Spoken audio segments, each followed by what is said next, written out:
प्यारे बच्चों, नवांकुर के डिजी लेसन्स में आप सभी का स्वागत है।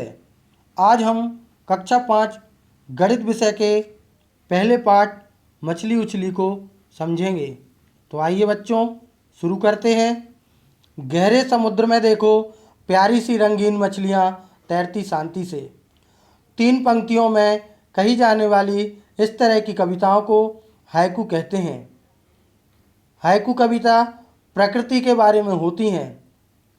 प्रकृति के बारे में इस तरह की कविताएं जापान में लोगों को बहुत पसंद हैं। आओ बच्चों, एक और हाइकू पढ़ते हैं। तालाब शांत, स्थिर मछली उछली और लौटी, तालाब लहरों से हिल गया। यहाँ बच्चों के बनाए गए मछलियों के कुछ चित्र दिए गए हैं। जब आप मछली के बारे में सोचते हो तब मछली की कौन सी आकृति आपके दिमाग में आती है? आप भी अपने घर पर मछली का चित्र बनाने की कोशिश करें और मछली का चित्र बनाने के लिए वर्ग और त्रिभुज की आकृति का उपयोग किया जा सकता है। बच्चों, मीन का अर्थ है मछली और मीनाक्षी का अर्थ हुआ वह लड़की जिसकी आंखें मछली जैसी हैं। क्या आप ऐसी आंखों वाले किसी व्यक्ति के बारे में सोच सकते हो? अगर हाँ, तो एक ऐसा चेहरा बनाओ जिसकी आंखें मछली जैसी हों।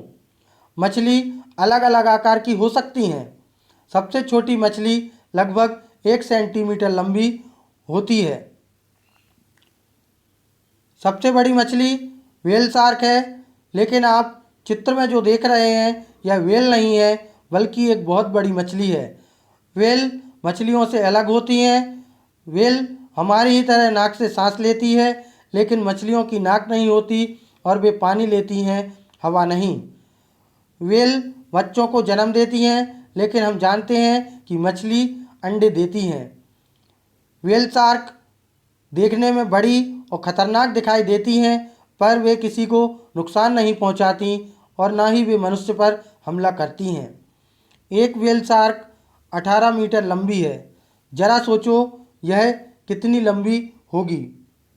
आपकी लंबाई के लगभग 12 बच्चों को अगर एक के ऊपर एक खड़ा कर दिया जाए तो उससे मिलने वाली लंबाई के बराबर। अंदाज लगाओ उसका वजन कितना होगा। आप सभी 12 बच्चों के कुल वजन से बहुत ज़्यादा। एक व्हेल शार्क का वजन लगभग 16,000 किलोग्राम है। यहाँ कुछ क्वेश्चन दिए गए हैं, तो आइए बच्चों हम इनको करने की कोशिश करते हैं। तुम्हारा वजन कितने किलोग्राम है? इस क्वेश्चन में हर बच्चा अपना अपना वजन लिख सकता है। हमने मान लिया कि कक्षा 5 के किसी भी एक बच्चे का वजन लगभग 30 किलोग्राम हो सकता है, इसलिए इस क्वेश्चन का आंसर होगा 30 किलोग्राम। तुम्हारी ही तरह के 12 बच्चों का वजन लगभग कितना होगा?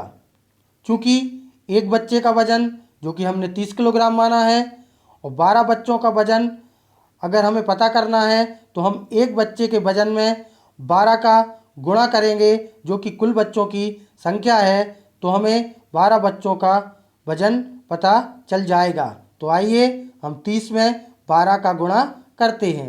12 का गुणा हम जब 0 में करेंगे तो हमें 0 मिलेगा और 12 का गुणा जब हम 3 में करेंगे तो 12 का पहाड़ा हमें 3 बार पढ़ना पड़ेगा। 12 एकम 12, 12 दूनी 24 और 12 तिया 36। इस तरह 12 बच्चों का वजन 360 किलोग्राम होगा। व्हेल शार्क का वजन तुम्हारे जैसे 12 बच्चों के कुल वजन से लगभग कितना ज़्यादा होगा?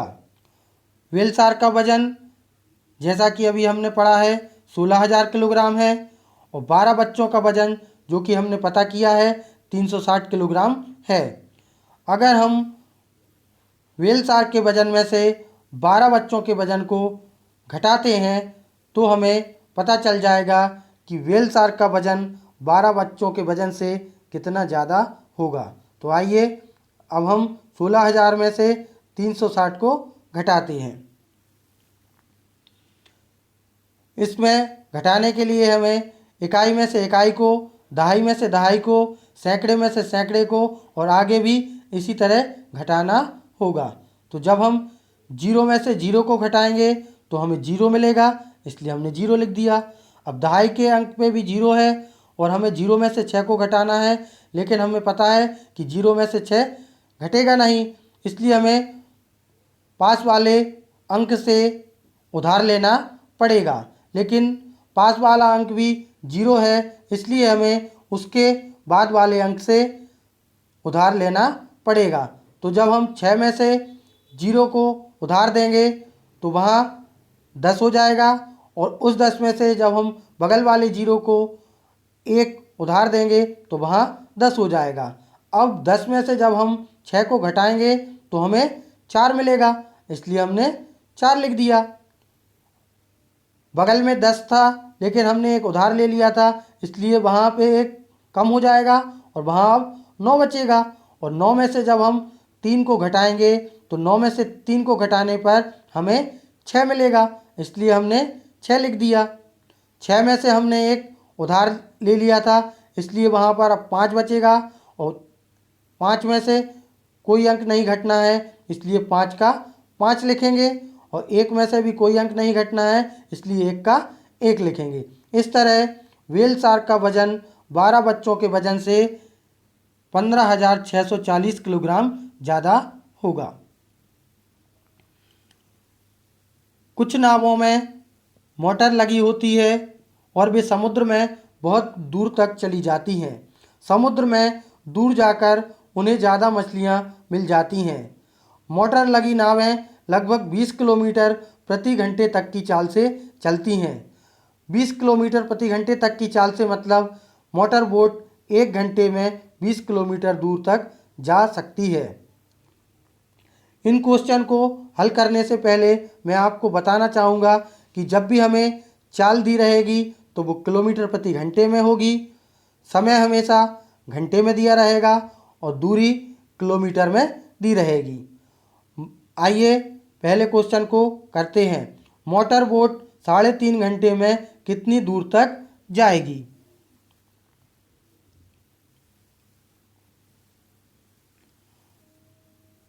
मोटर बोट की चाल जो कि 20 किलोमीटर प्रति घंटा है और समय 3.5 घंटे है। दूरी बराबर हमें पता करना है, तो हम यहाँ दूरी का सूत्र लगाएंगे। दूरी बराबर चाल गुणा समय। तो चाल की जगह हम 20 लिखेंगे और समय की जगह 3.5 लिखेंगे। तो आइए अब हम चाल का समय में गुणा करते हैं। 5 का गुणा जब हम 0 में करेंगे तो हमें 0 मिलेगा।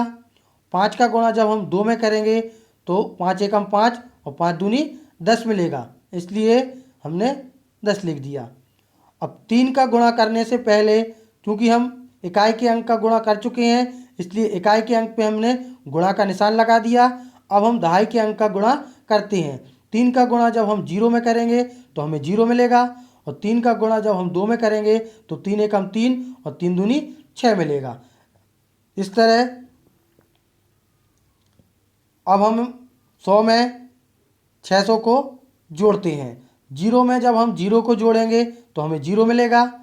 दहाई के 0 में जब हम 0 को जोड़ेंगे तब भी हमें 0 मिलेगा और 1 में जब हम 6 को जोड़ेंगे तो हमें 7 मिलेगा। इस तरह 700 आ गया। लेकिन क्वेश्चन में एक अंक के बाद दशमलव लगा है, इसलिए हमें उत्तर में भी इकाई के अंक के बाद दशमलव लगाना पड़ेगा। इस तरह मोटर बोट 3.5 घंटे में 70 किलोमीटर दूर तक जाएगी।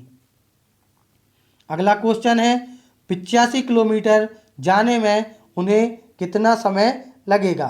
तो मोटर बोट की चाल जो कि 20 किलोमीटर प्रति घंटा है और तय की गई दूरी 85 किलोमीटर है।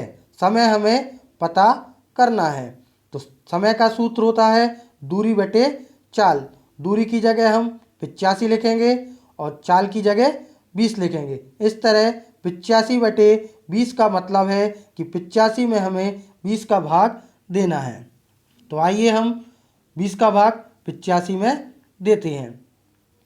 20 का भाग 85 में देने के लिए 20 का पहाड़ा हमें ऐसा पढ़ना पड़ेगा कि 85 से ज़्यादा ना हो। तो आइए हम 20 का पहाड़ा पढ़ते हैं। 20 एकम 20, 20 दूनी 40, 20 तिया 60, 20 चौको 80 और 20 पंचे 100। 5 बार पढ़ने पर 85 से ज़्यादा आता है, इसलिए हम 20 का पहाड़ा 4 बार पढ़ेंगे। और 20 का पहाड़ा 4 बार पढ़ने पर 80 आया था, इसलिए हम 85 के नीचे 80 को लिख देंगे। अब हम 85 में से 80 को घटाते हैं। 5 में से जब हम 0 को घटाएंगे तो हमें 5 मिलेगा, इसलिए हमने 5 लिख दिया।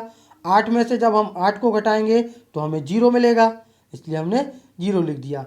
अब 20 का भाग हमें 5 में देना है, लेकिन हमें पता है कि 20 के पहाड़े में 5 तो आता ही नहीं है, इसलिए 20 का भाग 5 में नहीं जाएगा। अब ऊपर कोई संख्या भी नहीं है जिसको हम 5 के आगे लिख सकें। अब हमें अगर 5 में 20 का भाग देना है तो हमें सबसे पहले भागफल में एक दशमलव लगाएंगे और 5 के आगे 0 बढ़ा देंगे। तो इस तरह अब हमें 50 में 20 का भाग देना है। तो 20 का पहाड़ा ऐसा पढ़ें कि 50 से ज़्यादा ना हो। तो 20 एकम 20, 20 दूनी 40 और 20 तिया 60। 3 बार पढ़ने पर 60 जो कि 50 से ज़्यादा आता है, इसलिए हम 20 का पहाड़ा 2 बार पढ़ेंगे और 50 के नीचे 40 को लिख देंगे। अब हम 50 में से 40 को घटाते हैं। 0 में से जब हम 0 को घटाएंगे तो हमें 0 मिलेगा और 5 में से 4 को घटाने पर हमें 1 मिलेगा। अब 20 का भाग 10 में नहीं जाएगा, इसलिए हम एक और 0 बढ़ा लेंगे और 20 का पहाड़ा ऐसा पढ़ेंगे कि 100 से ज़्यादा ना आए। 20 एकम 20, 20 दूनी 40, 20 तिया 60, 20 चौको 80 और 20 पंचे 100। तो 5 बार पढ़ने पर 100 आ गया, तो हम 100 के नीचे 100 को लिख देंगे। जब हम 100 में से 100 को घटाएंगे तो 0 में से 0 घटाने पर 0 मिलेगा, 0 में से 0 घटाने पर 0 मिलेगा और 1 में से 1 को घटाने पर 0 मिलेगा। इस तरह मोटर बोट 85 किलोमीटर जाने में 4.25 घंटे का समय लेगी। किस नाव में कितना आता है? लट्ठों की नाव एक चक्कर में लगभग 20 किलोग्राम मछलियाँ लाती है, लेकिन कुछ और तरह की नावें इससे ज़्यादा मछलियाँ ला सकती हैं, जैसा कि तालिका में दिखाया गया है। तालिका में हर नाव की चाल को भी दिखाया गया है ताकि यह पता चल सके कि हर नाव 1 घंटे में कितनी दूर जाती है। तालिका को देखो और पता करो हर तरह की नाव 7 चक्करों में कुल कितनी मछलियाँ लाएगी। मोटर बोट 6 घंटे में कितनी दूर तक जा पाएगी। अगर लंबी पूँछ की नाव को 60 किलोमीटर जाना पड़े तो वह कितना समय लेगी। तो सबसे पहले हम तालिका को देखते हैं।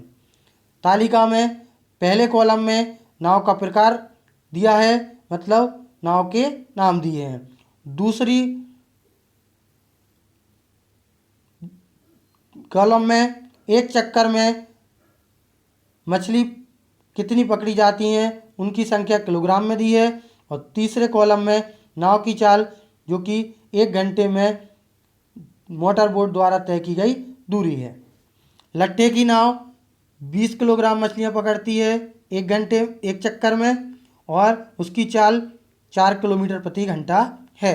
लंबी पूँछ की नाव 600 किलोग्राम मछलियां लाती है 1 चक्कर में और उसकी चाल 12 किलोमीटर प्रति घंटा है।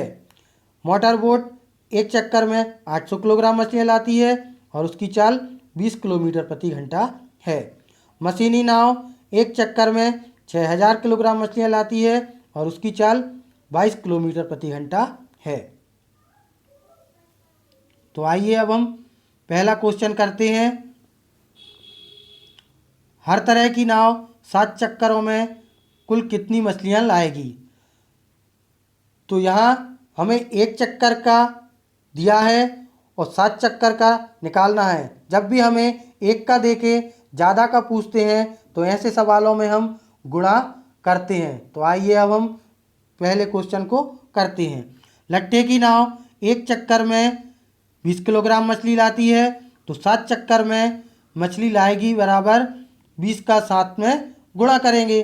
7 का जब हम 0 में गुणा करेंगे तो हमें 0 मिलेगा, इसलिए हमने 0 लिख दिया। 7 का गुणा जब हम 2 में करेंगे तो 7 दूनी 14 आएगा, तो हमने 14 लिख दिया। इस तरह लट्ठे की नाव 7 चक्कर में 140 किलोग्राम मछलियाँ लाएगी। लंबी पूँछ की नाव एक चक्कर में 600 किलोग्राम मछलियाँ लाती है, तो 7 चक्कर में मछलियाँ लाएगी बराबर 600 गुणा 7। 7 का गुणा जब हम 0 में करेंगे तो हमें 0 मिलेगा। 7 का गुणा जब हम दूसरे 0 में करेंगे तो हमें 0 मिलेगा। और 7 का गुणा जब हम 6 में करेंगे तो 7 एकम 7, 7 दूनी 14, 7 तिया 21, 7 चौको 28, 7 पन्ना 35 और 7 छिंग 42। इस तरह लंबी पूँछ की नाव 7 चक्कर में 4200 किलोग्राम मछलियाँ लाएगी। मोटर बोट एक चक्कर में 800 किलोग्राम मछली लाती है, तो 7 चक्कर में मछली लाएगी बराबर 800 का 7 में गुणा करेंगे। 7 का गुणा जब हम 0 में करेंगे तो हमें 0 मिलेगा। 7 का गुणा जब हम दूसरे 0 में करेंगे तब भी हमें 0 मिलेगा।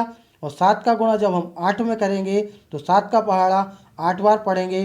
7 एकम 7, 7 दूनी 14, 7 तिया 21, 7 चौको 28, 7 पन्ना 35, 7 छिंग 42, 7 सतैया 49, 7 आठू 56।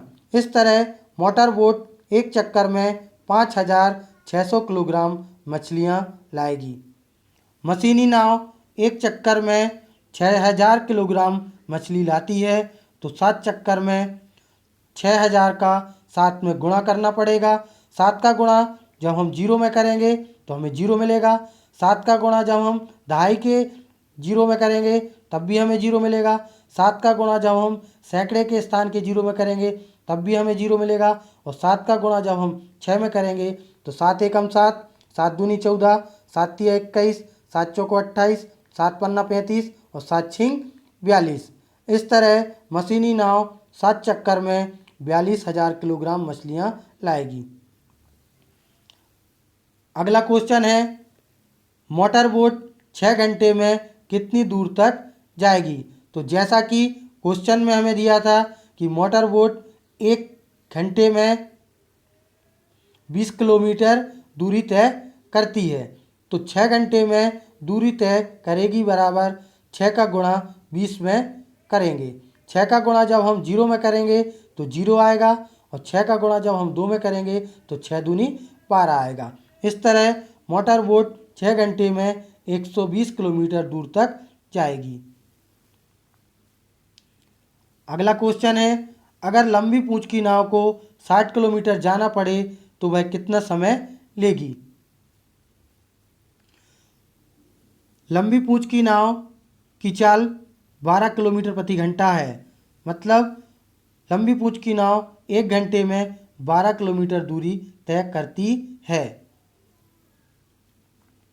तो लंबी पूँछ की नाव जो कि क्वेश्चन में दी हुई है 12 किलोमीटर प्रति घंटा है, और तय की गई दूरी 60 किलोमीटर है। समय बराबर हमें पता करना है, तो हम समय का सूत्र लगाएंगे दूरी बटे चाल। दूरी की जगह हम 60 लिखेंगे और चाल की जगह 12 लिखेंगे। 60 बटे 12 का मतलब है 60 में हमें 12 का भाग देना है। तो आइए हम 12 का भाग 60 में देते हैं। तो 12 का भाग 60 में देने के लिए हमें 12 का पहाड़ा ऐसा पढ़ना है कि 60 से ज़्यादा ना हो। तो आइए हम 12 का पहाड़ा पढ़ते हैं। 12 एकम 12, 12 दूनी 24, 12 तिया 36, 12 चौको 48 और 12 पंचे 60। 12 का पहाड़ा 5 बार पढ़ने पर हमें 60 प्राप्त हुआ, तो हमने 60 के नीचे 60 लिख दिया। अब हम 60 में से 60 को घटाते हैं, तो 0 में से 0 घटाने पर हमें 0 मिलेगा, और 6 में से 6 घटाने पर भी हमें 0 मिलेगा। इस तरह शेषफल में 0 आ गया, और लंबी पूँछ की नाव 60 किलोमीटर जाने में 5 घंटे लेगी। बच्चों, आज हमने जितने भी क्वेश्चन किए हैं आपको घर पर उनकी प्रैक्टिस करना है, और अगर आपको कोई समस्या आती है तो आप हमसे उसके बारे में पूछ सकते हैं। धन्यवाद।